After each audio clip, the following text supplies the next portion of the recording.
अभी 2019 के बाद सब कुछ बदल दिया गया। मोदी सरकार ने सब कुछ ओपन कर दिया, खुला कर दिया। एक सरकार के हाथ में, ये मोदी सरकार हो और की भी कोई सरकार हो, वहाँ काम करते हैं, खत्म करते हैं राज्य को। तो तीन कानून को लेकर, एक संविधान और दो कानून, सुप्रीम कोर्ट का जो रिकमेंडेशन था वो था कि अगर वहाँ माइनिंग नहीं होगा, अदानी को अभी बक्साइट भी दिया गया वहाँ 2 माइनिंग, एक रायगढ़ डिस्ट्रिक्ट में, कोरापुट डिस्ट्रिक्ट में, और 2024 में कुछ परिवर्तन के लिए सब कुछ कोशिश होगा।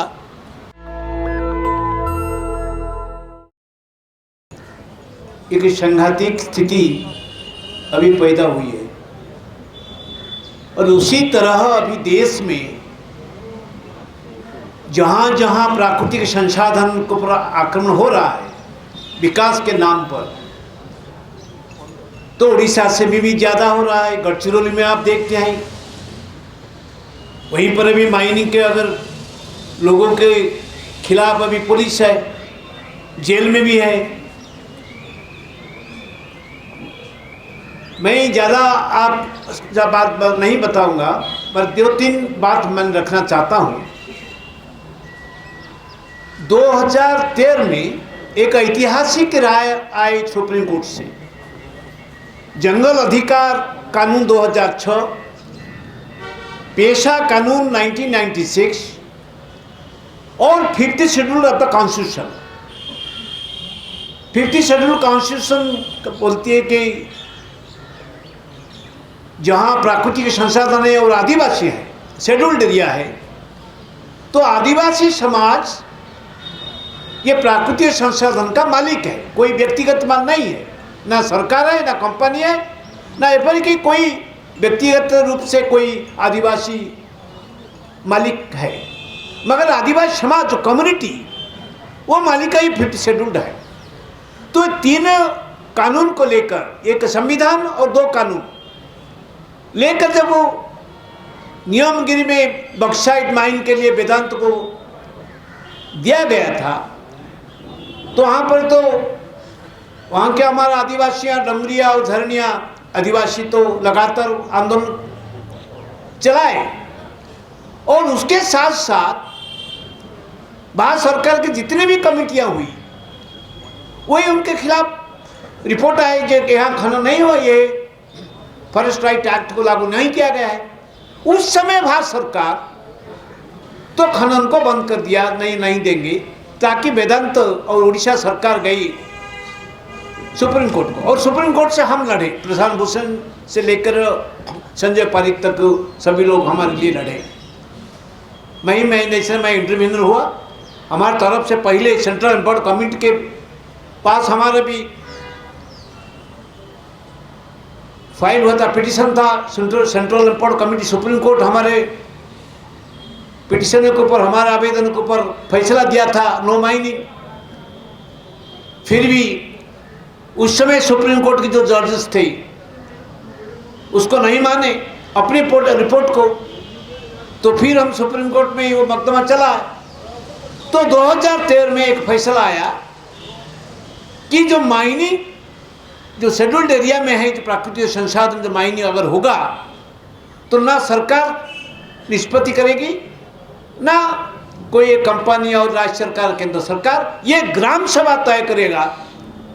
और उसी तरह वहाँ एक ऐतिहासिक ग्राम सभा हुआ बाहर गांव में, और बाहर गांव में इनॉनिमसली लोग वो ग्राम सभा में फैसला किया कि नो माइनिंग, हम नहीं दे पाएंगे, क्योंकि ये हमारी जिंदगी है, आजीविका का, सांस्कृतिक और सामाजिक सुरक्षा के लिए।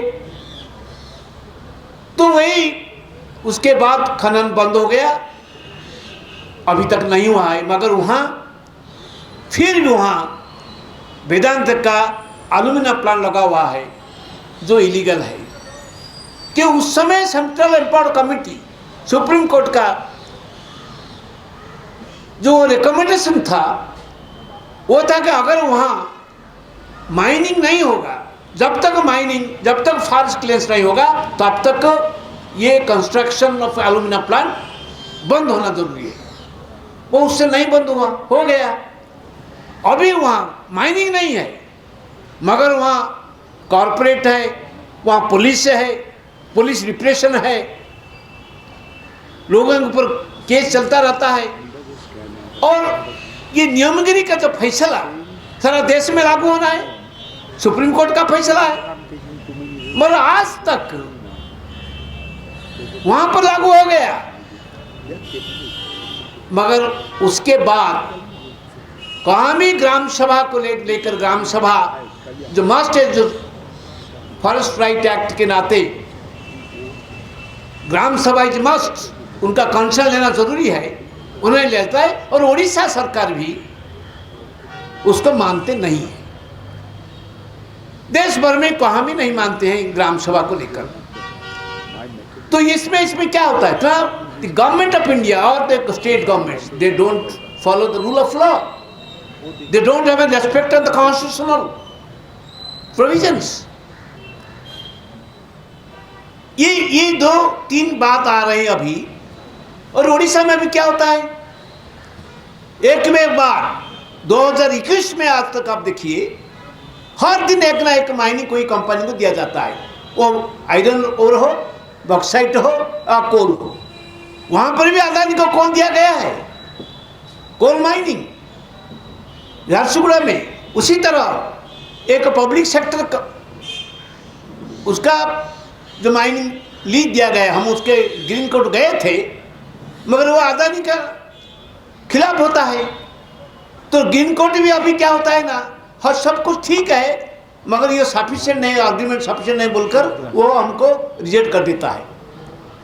तो अभी अदानी को अभी बक्साइट भी दिया गया वहाँ, 2 माइनिंग, एक रायगढ़ डिस्ट्रिक्ट में, कोरापुट डिस्ट्रिक्ट में। अभी भी लोग वहाँ पर भी आंदोलन में, तो क्यों हमको पूछा नहीं है, ग्राम सभा नहीं हुआ है, हमारे कंसर्न नहीं दिया गया है। और 3 महीने पहले जनसुनाई हुई सीजीमारी कुट्टूमारी में, सीजीमारी में परिवेश मंजूर के लिए। 2 महीने के पहले पुलिस रिप्रेशन बढ़ गया। कोई भी साधारण प्रोटेस्ट जुलूस को ऊपर बैन हो गया। 20 आदमी हमारे आदिवासी युवा लोगों को जेल में डाल दिया गया, रिप्रेशन हुआ। घर घर में पुलिस जाकर घुसकर रेड किया, किसका पैसा था, किसका कुछ था, उसको सब लूट कर ले गया पुलिस। औरत के ऊपर जुल्म हुआ। और हम जैसे व्यक्ति लोगों के पास गए, जेल में गए, वकील दिए, और उस समय वहां से हमको वेदांत कंपनी 4 बार पहले किडनैप करने के लिए हमको कोशिश किया था, फेल हो गया था। मगर इस बार 29 अगस्त 29 में, लास्ट अगस्त 29 में हमको पुलिस ऑफिसर्स अदानी कंपनी और ये जो वेदांत कंपनी को साथ देने के लिए हम किडनैप कर लिया। हाथ पैर बांधकर हमको ले गए। कहाँ? प्रेस मीट, जैसे आज प्रेस मीट होता है यहाँ पर भी, तो ये प्रेस मीट होने था उसके पहले हम ले गया, मगर प्रेस में चल गया, किडनैप हो गया। उसमें 2-3-4 घंटे के बाद सरकार को मालूम है उनको अपनी पॉलिसी क्या है, तो हमको छूट मिल गया।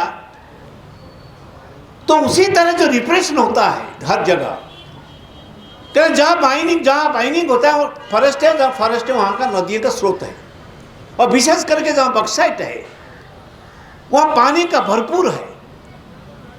हमारे सामने यह है कि ऐसा नहीं कि माइनिंग नहीं होगा, मगर माइनिंग किसी तरह होगा, किस तहत तो होगा, वो तो पुलिस होनी जरूरी है। आज भी देश में नहीं है।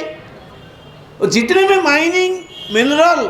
Mines and mineral development regulation act है और रूल्स है, अभी 2019 के बाद सब कुछ बदल दिया गया। मोदी सरकार ने सब कुछ ओपन कर दिया, खुला कर दिया। कोल माइंस को तो डीनेशनल कर दिया गया,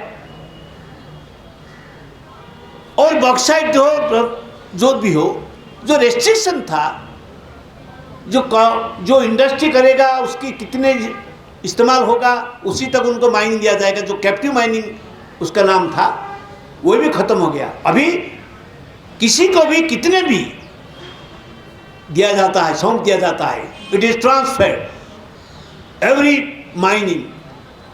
तो कुछ पर्टिकुलर निर्दिष्ट व्यक्ति, निर्दिष्ट कंपनी के हाथ में जो कंसंट्रेशन ऑफ नेचुरल रिसोर्सेस हो रहा है, ठूल होता है एक हाथ में कुछ कुछ कंपनी को, वेदांत हो, अदानी हो, बिरला कंपनी हो। और ये इलाका, जो इलाका में अभी आंदोलन चल रहा है, प्रिपरेशन होता है, वह 2000 साल में 3 आदिवासियों को पुलिस की गोली में हत्या हुई थी। वो माइनिंग के खिलाफ जो लड़ाई, तो उस इलाका में अदानी और वेदांत को एक बार एक दिया जाता है, वो मरुभूमि हो जाएगा। तो वही स्थिति है।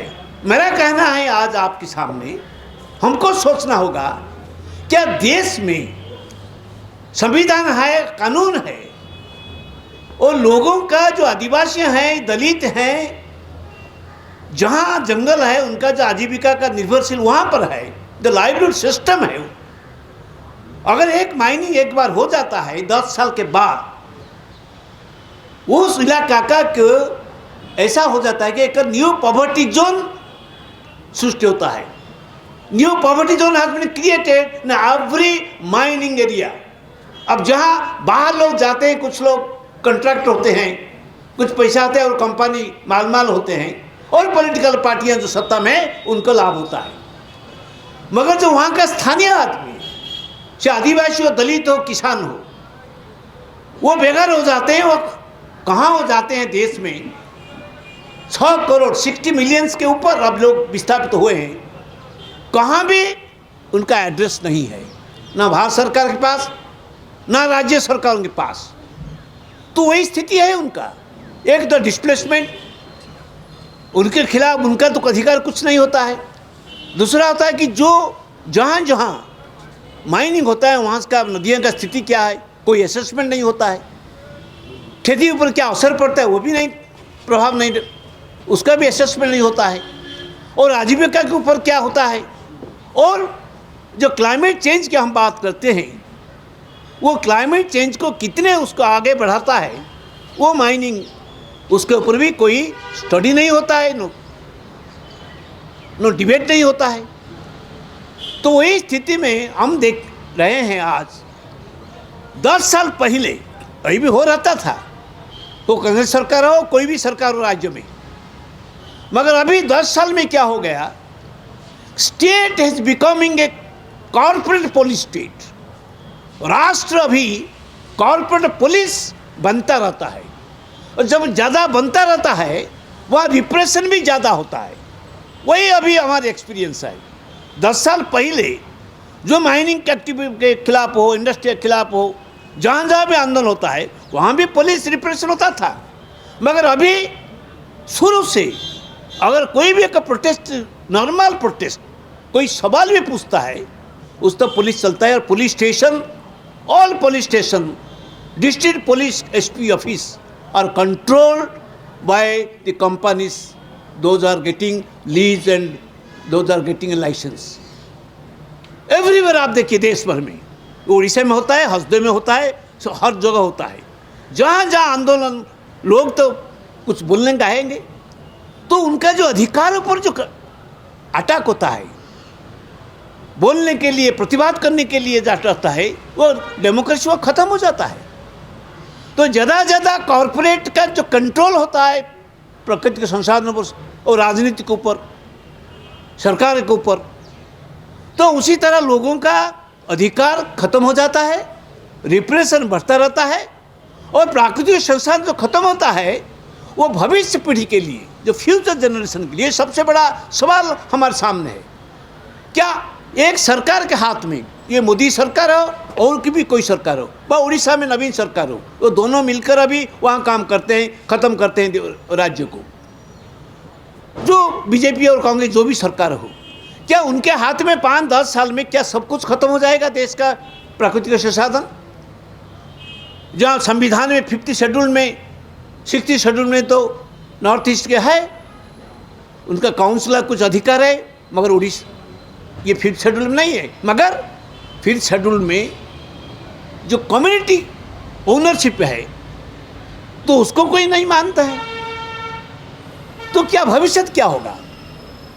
और अभी देश में जिसी तरह कॉरपोरेट फासिज्म, कम्युनल फासिज्म तो है और कॉरपोरेट फासिज्म दोनों मिलकर अब चलता रहता है, तो ये जो सबसे बड़े अभी भयंकर भविष्य हम देखने वाले हैं। जिसी तरह ठाकुरदास जी हमको बताए कि किसी तरह एक कंपनी के हाथ में हर जगह उनके कंट्रोल में आते हैं 2-3 कॉरपोरेट के हाथ में देश में, और देश की राजनीति भी उनके हाथ में है। जहाँ हम देख रहे हैं चुनाव क्या होता है परिणाम, तो मुझे लगता है आज हमको सोचना होगा 2-3 बात। एक, जो कॉरपोरेट पुलिस स्टेट के खिलाफ हमको लड़ना है और संविधान को बचाना है, और रूल ऑफ लॉ, कम से कम आम आदमी का जो अधिकार है उसको कैसे हम उनको अधिकार को बचाएंगे। हौसदों से लेकर उड़ीसा और गढ़चुल के तक किसी तरह हम एक साथ लड़ेंगे, और एक पब्लिक ओपिनियन जो चाहते हैं हम आप लोगों के जरिए, तो किस तरह में पब्लिक ओपिनियन बनाएंगे, वही सबसे बड़ी चुनौती है। मुझे लगता है कि हमको देश को बचाने के लिए कॉरपोरेट लूट के खिलाफ और कॉरपोरेट लूट को और बढ़ता रहने के लिए अभी जो समुदाय में विभेद सृष्टि करने के लिए, चाहे धर्म के नाम पर, जाति के नाम पर जब ये राजनीति चलती रहती है, तो उसको कैसे हम चैलेंज करेंगे, कैसे हम फेस करेंगे, कैसे हम उसको रुकेंगे। और 2024 में कुछ परिवर्तन के लिए सब कुछ कोशिश होगा, और भविष्य के लिए ये लड़ाई को आगे ले पाएंगे। मुझे लगता है आज ये विचार के साथ मैं आपके सामने ये आह्वान देता हूँ, हम मिलकर लड़ेंगे और वो लड़ाई को आगे ले जाएंगे। धन्यवाद। नेशनल दस्तक की आपसे गुजारिश है कि अगर इसको बचाना चाहते हैं तो नेशनल दस्तक को सब्सक्राइब करने के लिए रेड कलर के सब्सक्राइब बटन को दबाएं, फिर बेल आइकन की घंटी दबाएं। नेशनल दस्तक को बचाने के लिए बहुत जरूरी है कि हर खबर को शेयर करें, लाइक करें, कमेंट जरूर करें।